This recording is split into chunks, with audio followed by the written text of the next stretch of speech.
you'll reconsider your trade request. But in the meantime, why don't you give me the names of a few teams you'd like to play for, and I'll reach out to their GMs.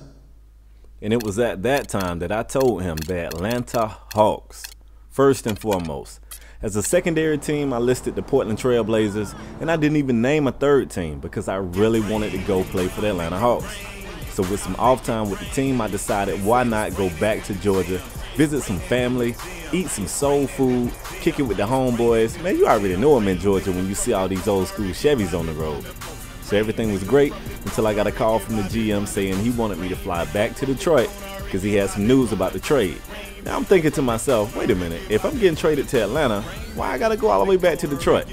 Something's up. They said it's raining in the gym, it's raining in the gym, it's raining in the gym, it's raining in the gym. Rainmaker from the corner, Ricky Bobby from the post. Rainmaker. So, some good news. I was able to grant your request for a trade. Oh, great. Effective immediately. You're a member of the Denver Nuggets. Wait, what? I appreciate your service here with us. I think you're a tremendous talent, and I'd love to have you back here someday. Good luck out there. Well, thank you. But you know I didn't say anything about the Denver Nuggets. I didn't even suggest that team. So I think you're trying to be a little smart ass, but it's all good. I'm gonna make it work out in Denver. Deuces. So with the trade issue behind me, I still had one tough decision left to make. While I was in Georgia, I got a chance to speak with some friends and some family members to try to get their opinions on what I should do, and I thought I was about 90% on the way to signing with Team Nike, until I realized I was being traded to the Denver Nuggets. Then I thought about it. With Melo leaving Denver and D-Wade not re-signing with Team Jordan, not only could I become the face of Denver, I could possibly become the face of Team Jordan. And once I put all that together, it was clear cut where I had to sign. So, you know, Team Jordan for me. Team Jordan for the win, man. So this is my first game as a Denver Nugget. You see your boy clean as a whistle right there. Not exactly Armani, but it's at least Banana Republic. Something fly as hell, you know. Better than that doo-doo brown suit that you be rocking when the game first come on. So you see, of course, I'm not in the starting lineup, and I'm cool with that. And, you know, the Detroit Pistons GM, he thought he was smart, trade me to Denver or whatnot. But, you know, this will work. I like it here. I like it here. I still would much rather play for the Hawks because I do live in Georgia, born in Atlanta, raised in a city called Griffin, Georgia. Shout out to the Grip. But yeah, man, you know, I wanted to come home, rep for my Hawks. So don't be surprised if you see once it's contract time if I shoot to the A. I'm telling you that straight up. So with that being said, man, let me get into the commentary. And I'm gonna let you guys know early and often. You're gonna see the pick and pop executed to perfection, and you're gonna see it a lot. And let me explain why. The guys that watch my videos, you already know this, but if you're new to me or you just tripped over this video by chance, I am one of the players that run plays. You know, I'm a shooting guard, and I said this a long time ago. I basically pattern my game after the young Ray Allen. I like to move without the ball. I run off the screen. I catch and shoot. That's what I love to do. I catch and shoot. So until the patch comes out for this game, for some odd reason, the plays don't work. I got plays on. I got play vision on. No plays. So because I'm a scoring shooting guard, I'm slow right now. I can't dunk. You know what I'm saying? So as far as just being able to ISO and get myself to the basket, that's really not my guy's play style. That's really not what he's strong at right now. But he is a great shooter, and I'm a great shooter. So the thing right now is until they get the plays working, I'm going to set a pick, and, you know, I'm going to roll to a spot, and I'm going to pop. Pick and pop all day. All right, so you see I get a rebound here. Moving down the court, I kick it up to my boy Gallinari. I thought he had a shot. When I realized he didn't, I freed myself up. And this is one of the rare times that, you know, the midi's not money. It don't even sound right. The midi is not money? What? It don't even make sense. But, man, I'm a defensive liability at this point, man. Tony Parker is rocking me to sleep with all these dribble moves.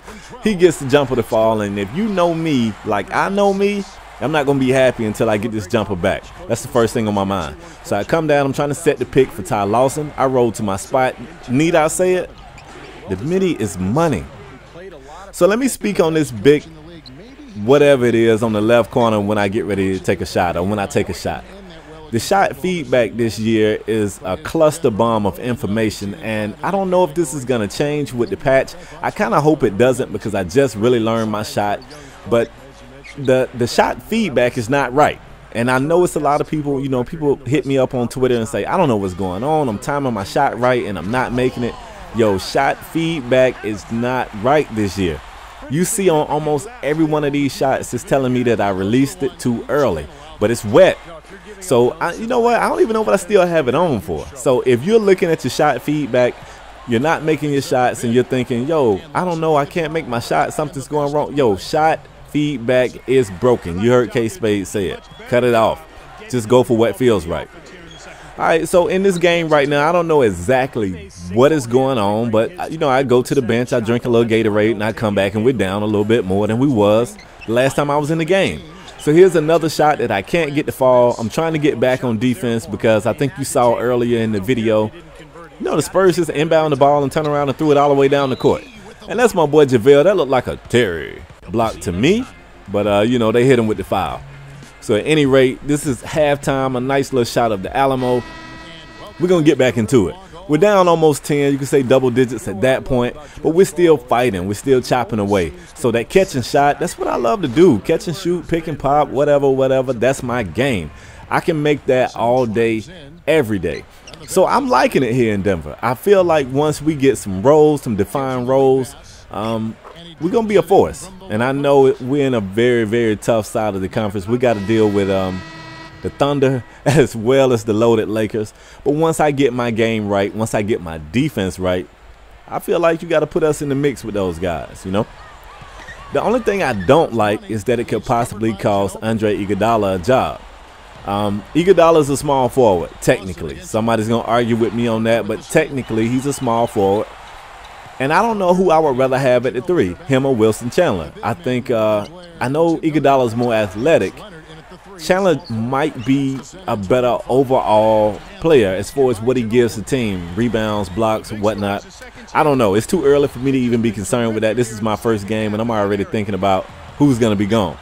So, speaking of the guy, you see Iguodala missing a shot. You see Chandler cleaning up his mess and finishing at the basket. And I'm watching these guys. They have no idea, but I'm watching these guys like, man, one of y'all going to be gone. And, you know, I hope I can make a decision on who needs to stay.